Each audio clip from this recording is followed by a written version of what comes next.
निर्मळनो अभिगम कल्याण हो छात्रनो हरदम उच्च अभ्यासनो शिक्षण धाम जी केळवणीने सुविधा तमाम महर्षि गुरुकुल महर्षि गुरुकुल महर्षि गुरुकुल महर्षि गुरुकुल महर्षि गुरुकुल। नमस्कार। ચાલો વાત કરીએ બાયોટેકનોલોજીના સિદ્ધાંતો વિશે। તો આમ તો બાયોટેકનોલોજીની અંદર ઘણી બધી પ્રક્રિયાઓનો સમાવેશ થાય છે, પરંતુ મુખ્ય બે તકનીકો કે જેના કારણે આધુનિક બાયોટેકનોલોજીનો જન્મ થયેલો છે, મુખ્ય બે તકનીકો કે જેનાથી આધુનિક બાયોટેકનોલોજીનો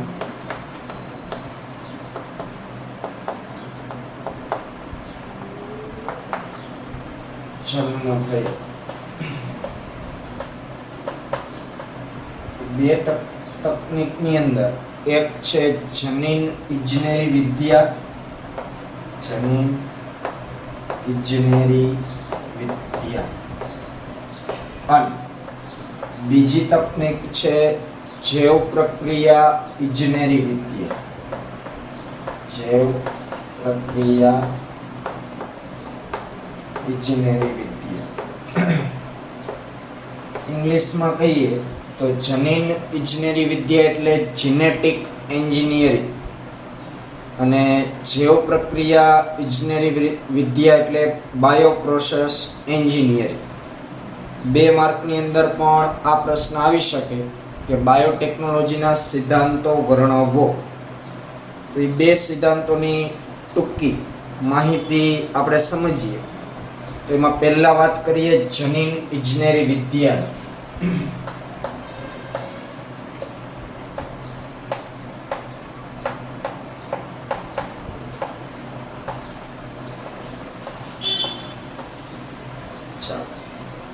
તો આ જે જનીન ઇજનેરી વિદ્યા છે, આ ટેકનોલોજી દ્વારા જે આનુવંશિક દ્રવ્ય હોય સજીવને, હવે આનુવંશિક દ્રવ્યો એટલે ડીએનએ અથવા આરએનએ અથવા સાદી ભાષામાં કહીએ તો જનીન।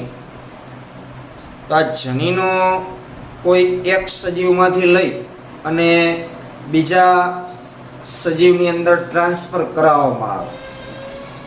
આપણે ઈચ્છીએ છીએ એવા લક્ષણોવાળા જનીનોને પસંદ કરી કોઈ એક સજીવમાંથી એને બીજા સજીવની અંદર સ્થળાંતરિત કરાવવામાં આવતા હોય છે। આ હેતુ જનીન ઇજનેરી વિદ્યાનો છે, એટલે કે આ ટેકનોલોજી દ્વારા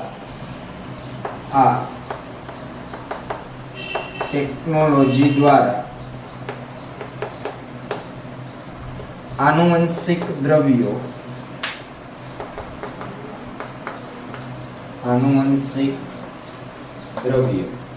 આનુવંશિક દ્રવ્યો એટલે કયા? ડીએનએ અથવા આરએનએ। તો આ જે ડીએનએ કે આરએનએ છે તેમના રસાયણમાં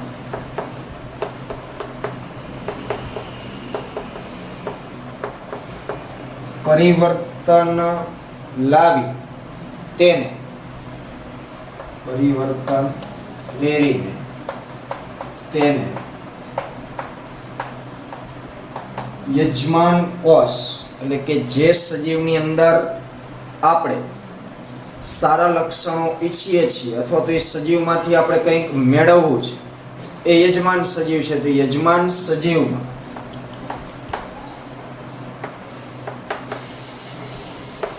પ્રવેશ કરાવીને યજમાન સજીવમાં પ્રવેશ કરાવીને યજમાન સજીવના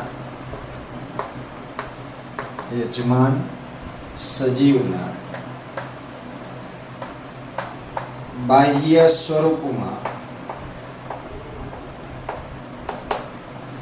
ફેરફાર પ્રેરવામાં આવે છે. બાહ્ય સ્વરૂપમાં ફેરફાર પ્રેરવામાં આવે છે. એટલે સાદી ભાષામાં એકદમ સમજીએ તો આ GMO બનાવવાની વાત છે. જીનેટિકલી મોડિફાઈડ ઓર્ગેનિઝમ, જનીન પરિવર્તિત સજીવ બનાવતી જે વિદ્યા છે એ જનીન ઇજનેરી વિદ્યા, જીનેટિક એન્જિનિયર. તો એ ટેકનોલોજીની અંદર આપણે શું કરીએ છીએ તો XYZ કોઈ એક સૂક્ષ્મ જીવ છે એની અંદર એવા જનીનો છે કે જે કોઈ એક દવાના રૂપમાં ઉત્સેચક ઉત્પન્ન કરે છે કુદરતી રીતે.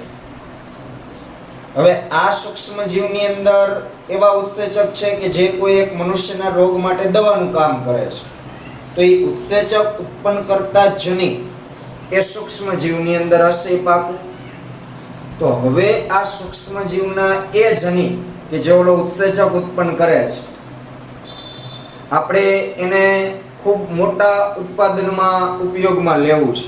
તો આપણે શું કરશું તો એ સૂક્ષ્મ જીવમાંથી જનીન કાઢી એના રસાયણોમાં પરિવર્તન લાવી અને એને કોઈ યજમાન કોષની અંદર દાખલ કરશો અથવા યજમાન સજીવની અંદર.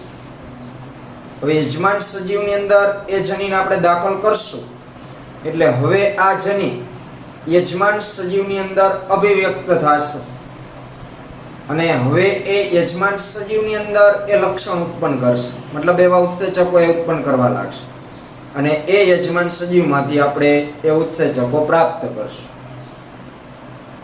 તો અહીં યજમાન સજીવમાં આપણે કોઈ બહારનું જનીન નાખીએ છીએ, બીજા સજીવનું જનીન નાખીએ છીએ. તો યજમાન સજીવ કેવો બનશે? GMO. ત્યાં ડેશ કરીને લખી નાખવું હોય તો લખી નાખ. એટલે આ આખી વાત થઈ જનીન પરિવર્તિત સજીવ બનાવવાની, એક રીતે વિચારીએ તો આ રીતે યજમાન સજીવમાં છે બાહ્ય સ્વરૂપમાં એના લક્ષણોમાં છે ફેરફાર પ્રેરવામાં આવતો હોય છે. તો આ પણ એક બાયોટેકનોલોજીનો એક સિદ્ધાંત, એક પ્રક્રિયા છે કે જેનાથી ઘણા બધા ફાયદાઓ થતા હોય છે. બીજી પદ્ધતિની વાત કરીએ, જૈવ પ્રક્રિયા ઇજનેરી વિદ્યા.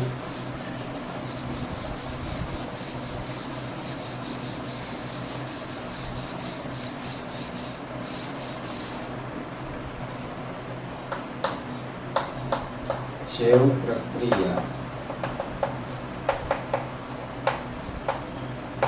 ઇજનેરી વિદ્યા અથવા તો આનું બીજું નામ છે રસાયણ ઇજનેરી વિદ્યા.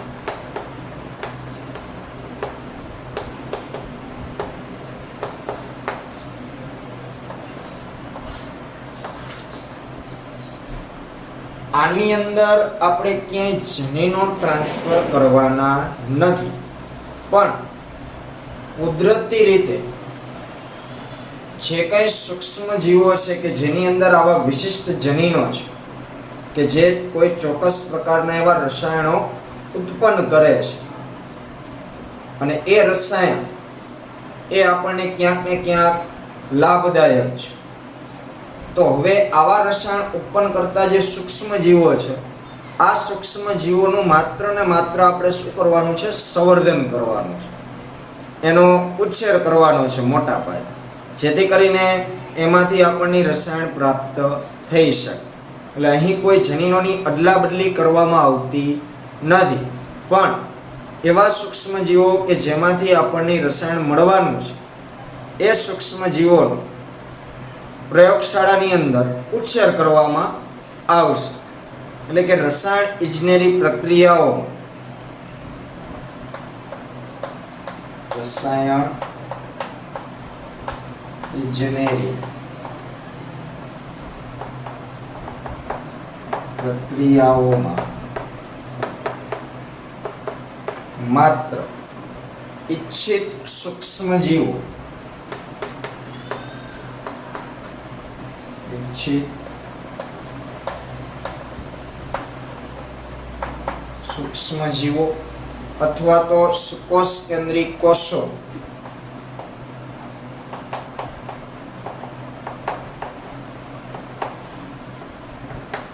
કોષો જંતુ રહિત એટલે કે સૂક્ષ્મજીવ સંક્રમણ રહિત જાળવણી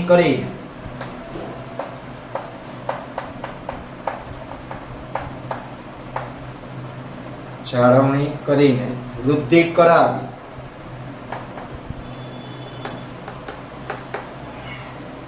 વધુ માત્રામાં બાયોટેકનોલોજીકલ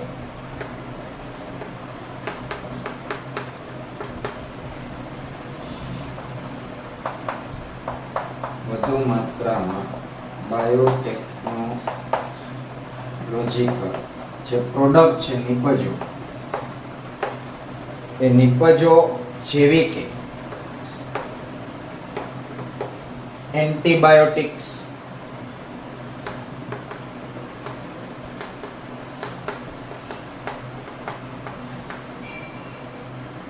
રસીઓ ઉત્સેચકો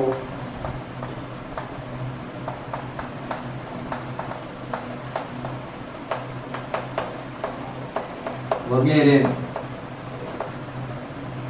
નિર્માણ કરવામાં આવે છે.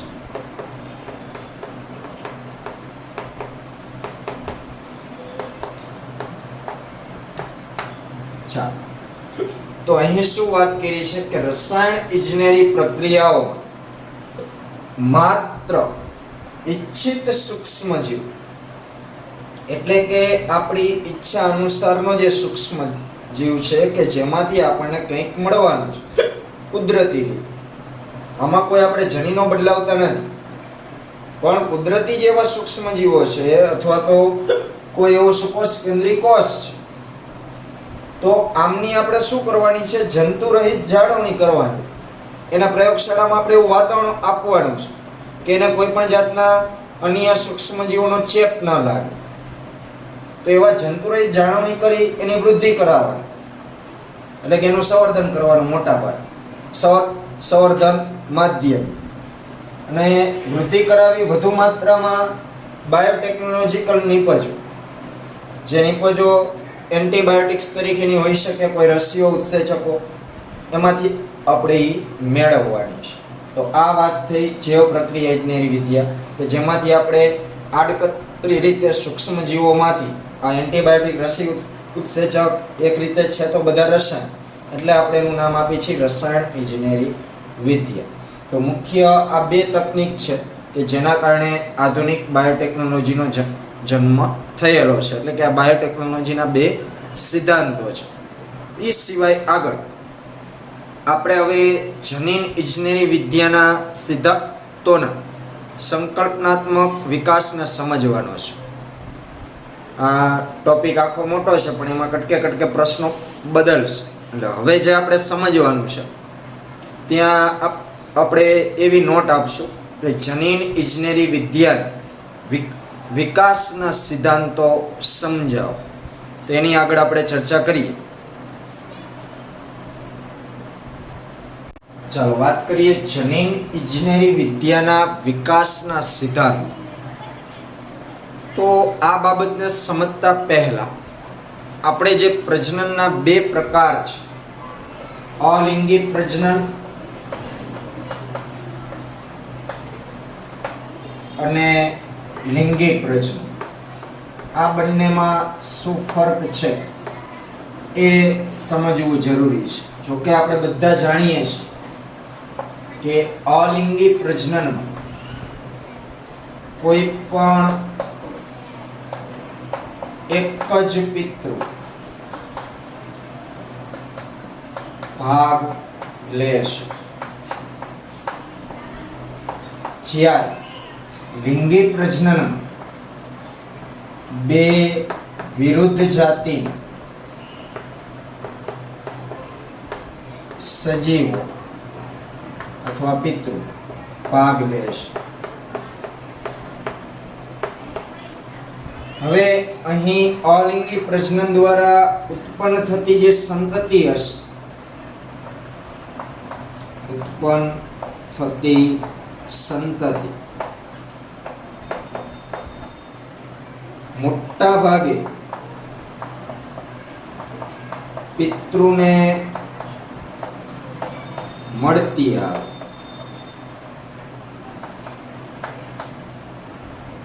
જ્યારે લિંગી પ્રજનનને કારણે ઉત્પન્ન થતી સંતતિ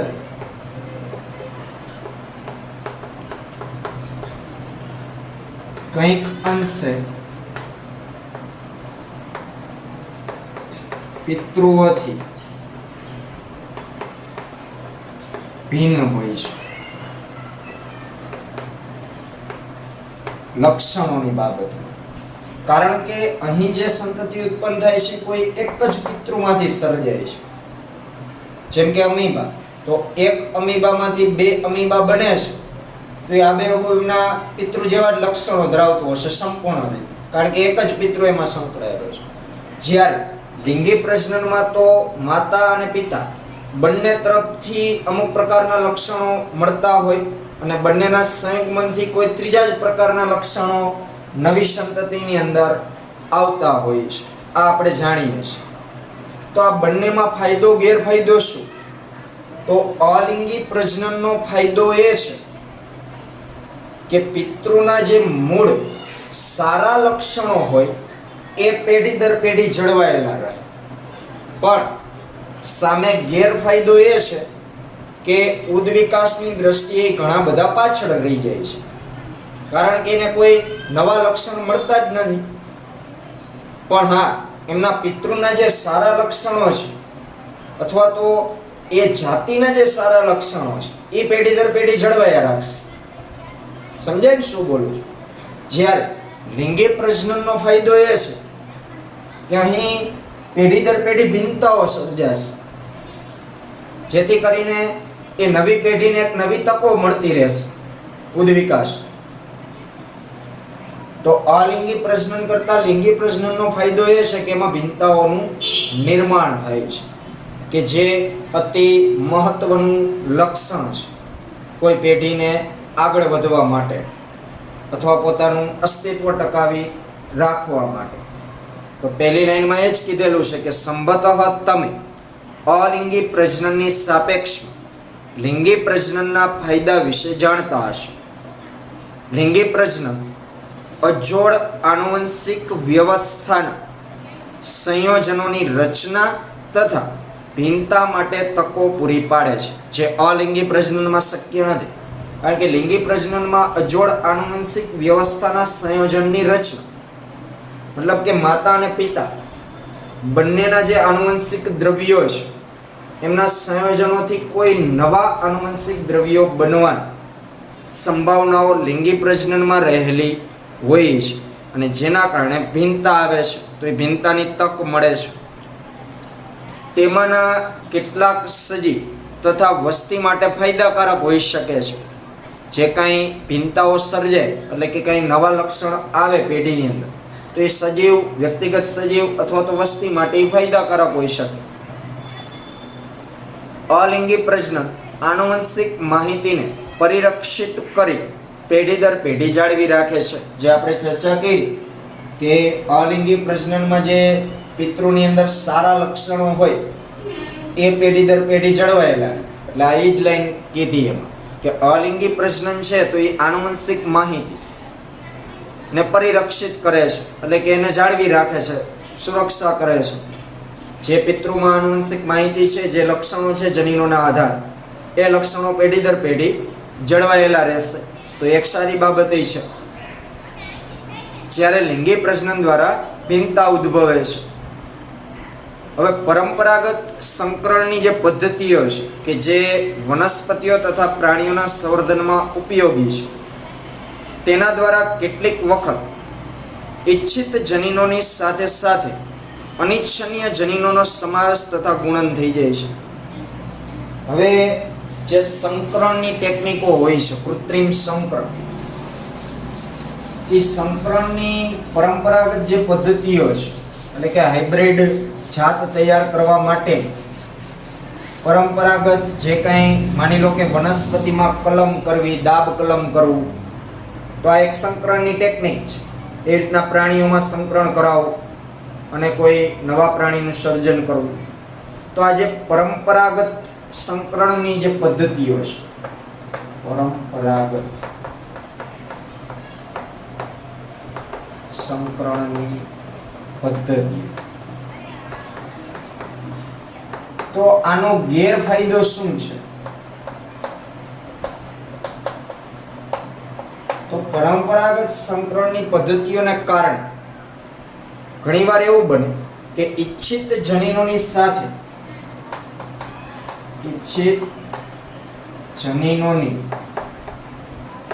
સાથે અનિચ્છનીય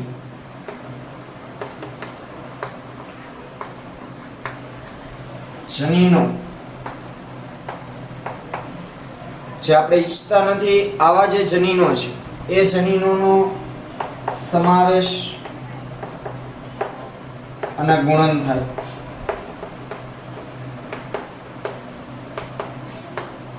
ઉદાહરણ તરીકે જાતિ A અને જાતિ B આ બંને વચ્ચે આપણે સંકરણ કરાવીએ છીએ અને નવી કોઈ આપણે જાતિ C ઉત્પન્ન કરીએ છીએ.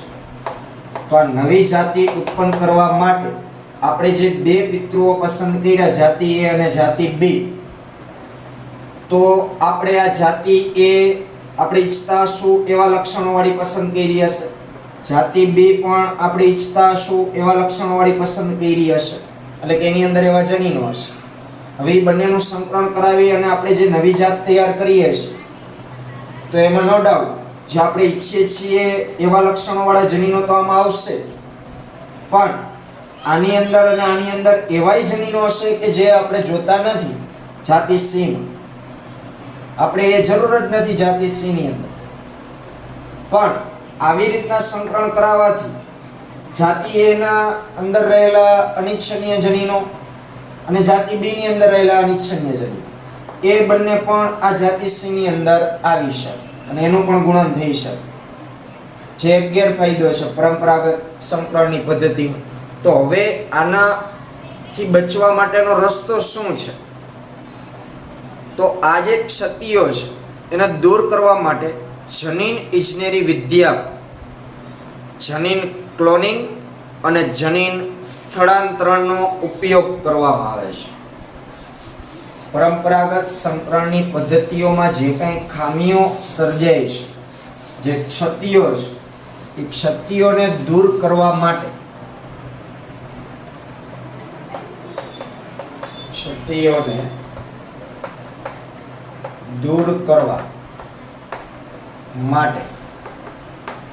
જનીન ઇજનેરી વિદ્યા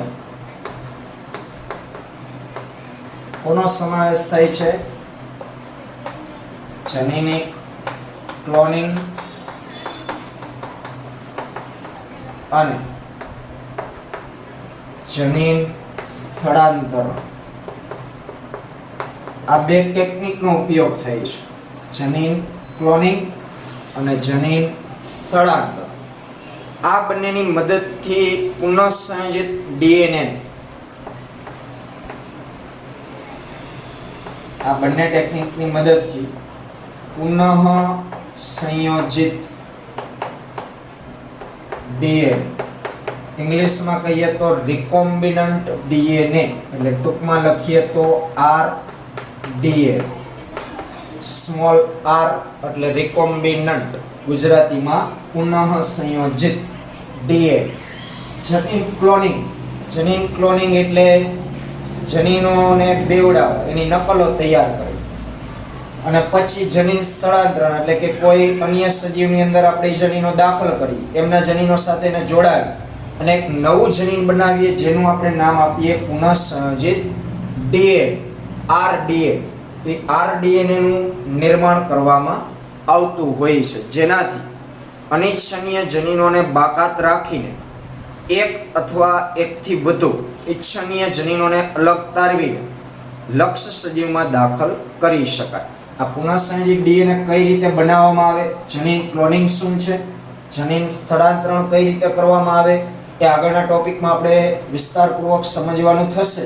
આ ચેપ્ટરની અંદર મૂળ આપણે આ શબ્દને સમજવાનો છે, પુનઃસંયોજિત DNA કેવી રીતના તૈયાર કરવામાં આવતું હોય છે. આ ટોપિક પછી જ એની અંદર આપણે એક એવા જ પ્રયોગ વિશે વાત કરવાની છે કે જેમાં કૃત્રિમ રીતે RDNA અણુ કઈ રીતે બનાવવામાં આવેલો હતો સૌ પ્રથમ. તો આ વાતથી જનીન ઇજનેરી વિદ્યાના વિકાસના સિદ્ધાંતોને આટલું રાખી એના પછી આગળ આપણે લેક્ચરમાં ચર્ચા કરીશું.